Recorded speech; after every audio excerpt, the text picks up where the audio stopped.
how's it going, everyone? I'm Miguel Medina, ready to talk some Knicks basketball. As you can see, they defeated Philadelphia in 6 games. This is my guy, Jason Guido. Jason, how are you, man? What's going on, Mike? How you doing today? Happy Nick Day. Happy Friday for all the Nick fans. Exactly, man. And Madison Square Garden, they went ballistic after the victory yesterday. I don't know if you Yeah. got to see the video, but that was a happy crowd yesterday. Yeah, no, the Nick fans are unhinged, so yes. Yes, yes. And before the postseason started, anybody would thought it would be Milwaukee and Philadelphia in the semifinals. Now it's Knicks and Indiana, bringing that old classic feeling again. The last Well, time these two teams faced were back in 2013. The Pacers, they won in 6 games at the time.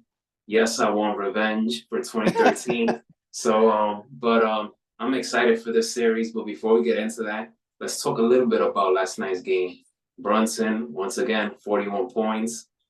He does it again. The next they play great, especially that first quarter. Then they stumble the second quarter. right. Um, but then the second half, they did what they supposed to do. Josh Hart got the big shot. DiVincenzo stepped up after struggling last few games. Right. He So came.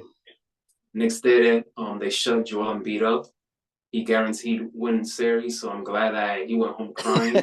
So, I but would never once I again, would another never road recommend that. victory. I would never recommend that. You go, oh, I predict we're gonna beat the other team. I would never do that. Whether I had the best team or not. I just think that's you just give the other team, get the other team worked up, in my opinion. Yeah, he was having Right? an Nostradamus moment there. Yeah, sure. But I'm happy that the Knicks won on the road. Even though it didn't feel like a road win because hello, there's Knicks fans all over there. Right, So right. they Well, could do whatever they want. They could prevent people from not paying a ticket, which is cowardly on their end. Complete soft, but Knicks fans, hey, well, it's New York, New Jersey, Philadelphia. There's gonna be some New York fans in there, so but I'm glad the Knicks won, and now they're up to the next round. Well, yeah. So the game was a crazy game 6. I mean, all the games were pretty, crazy. Came down to the end, but It's really the a Knicks great had. series. Yeah, no, it's one of the best first round series I've ever seen, and it was like an Eastern Conference or NBA Finals championship series. That's how both teams went back and forth. Both teams could easily won. I mean, the Sixers could have won in 6 games too if you're being an objective observer. I mean, they had their chances to win. The Knicks got up to the big lead, in, like you mentioned, in the first quarter, and then the Knicks were up by what, 20 points, 22 points. And They were giving them that belt. yeah, no, I know. It looked like it was going to. Here's the thing, though. I was even killed because I said to myself, yeah, so either this is going to be a blowout or the Sixers are going to come back and actually take the lead. And that all happened in the second quarter, which crazy. And I was like, oh boy, this is. I needed to take aspirin, to be honest with you. And they had what's his name come off the bench, healed. I didn't even. Yeah, Bobby. Yeah, Oh, a guy that was disappearing, he came alive. he came off the bench. He put the Sixers back in the game. He shot he had 20 points. He shot 6 from 9 from 3-pointer in the game. That in the second quarter he had, I think, 4 or 5 3-pointers. I can't remember now. But he kept them in the game. They took the lead, and I was like, oh well, this doesn't look good. It looks like the Knicks are gonna lose this in the end. But um the Knicks, in the fourth quarter, they DiVincenzo came through. Deuce McBride didn't have such a great game. Remember, the Knicks are playing a short rotation. They're only playing 7 guys, and sometimes Prince plays. He didn't play last night though, so they only use an 8 men. They're gonna have to adjust that, by the way. We'll get to that when we talk about the paces. But um, the difference in this game, in my opinion, was they made a decision because Maxey didn't have a big game. So they said to themselves, Thibodeau said, we either have to stop Thibodeau, we have to either stop Embiid or Maxey. So they made the decision to stop Maxey. Easier said than done because he gets around all those screens. And so what they did do, if you don't notice, is that the Knicks went small at certain times. So they played 3 guards. They let either Robinson or Hartstein sit, and they played 3 guards, which the smaller guards they played, DiVincenzo, of course,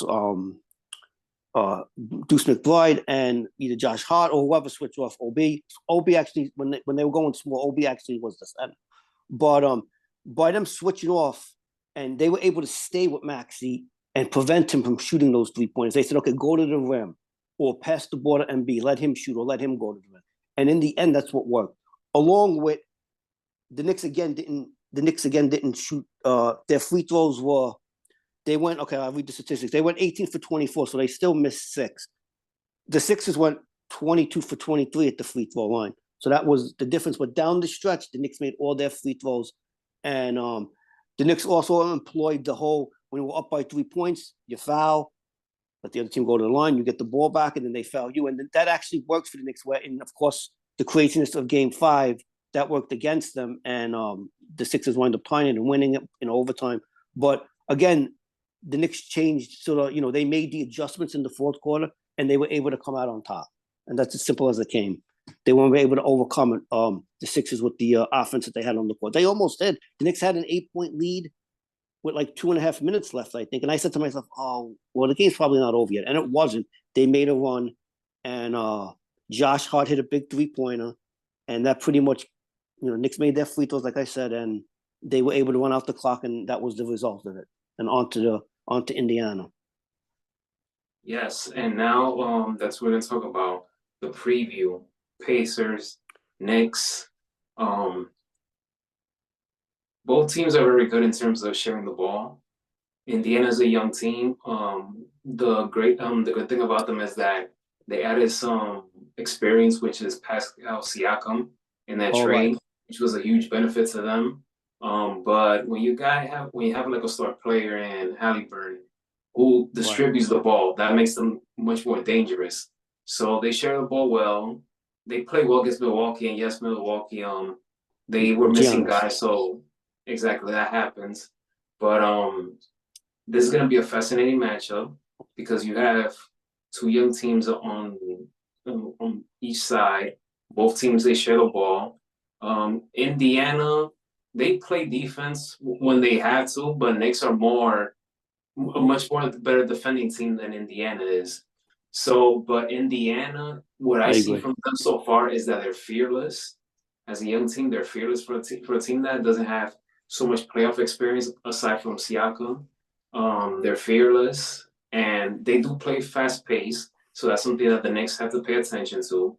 But again, I have a feeling that this series will go to the distance if no one else gets hurt. Okay, so I can give you something on the Pacers too. So my view of the Pacers and from what I've been hearing and what I've watched with them is they have their 5 starters. They can all score. They all are pretty good scorers. Of course, they got Halliburton, and he's their top scorer. And the thing is that they're not a great defensive team. So if the Knicks could get their offense going, which is heavily relying on 3-pointers, jump shooting, going to the basket, and I think that the Knicks should win the series in 5 or 6 games. I'm not going to say 5. I'm going to pick the Knicks in 6. But again, the Knicks got to continue to do what they're doing, not turn the ball over. Don't give the Pacers too many 3-point looks. Don't let them get their rhythm into the game. And of course, they have Obi Toppin, who when he was on the Knicks, I liked him a lot actually. Yeah, Right? I was gonna mention him. Yeah, that's gonna be an interesting reunion there. Right, but he was more of he wasn't a big scorer with the Knicks. That's probably the reason why they let him go, in my opinion, because he wasn't part of their whole scoring enough. He played defensive rebounder, but the Knicks have a lot of that. At least when they're healthy, they have a lot of that now. And he And had a good game yesterday. That's another thing. yes, I know. Right. So I think he scored 12 or 15 points. I can't remember though. But It was like 2021. Him and was it? McConnell they stepped up. Yep. Oh, was it that many? Okay, my It was bad. Then I'm it was sorry. their bench. It was their bench that won them that game yesterday. Right. So again, so they get, so if you like, that's right. Because when I looked at the box score, they get a lot of, they have a lot of people off the bench who play. The Knicks are, like I said earlier, the Knicks are only playing 7 or 8 guys. So I think they're going to have to adjust that. I would like to see somebody else play a few minutes here and there. But again, the Pacers, they're not a great defensive team. They're vulnerable to the 3-pointer. So they have the one superstar, if that's what you want to call him, in Halliburton. So it'll be a good series. I mean, I'm not going to discount the pace. I'm not going to say, oh, the Knicks will sweep them in four, beat them. It'll probably be a good. No, I agree. It'll probably go 6 games, I think. But I'm going to pick the Knicks again. So that's what I'm going to pick in the next round two for the Knicks. I'll Yeah, pick the for Knicks in sure. 6. And yeah, for sure. And hopefully nobody gets hurt on either side. I want Right, everyone that's all. healthy because that just sucks out the whole excitement, of a series. So we've already seen that so far in the playoffs, but hopefully everybody stays healthy. But it should be a good matchup. I think I'll go 6 games as well in the favor of the Knicks. Yeah. Halliburton, he's a star. He's not a superstar yet, but he has a potential of being bigger because from Right. what I've seen from this kid, I like his attitude. I like the way he plays the game. So let's see.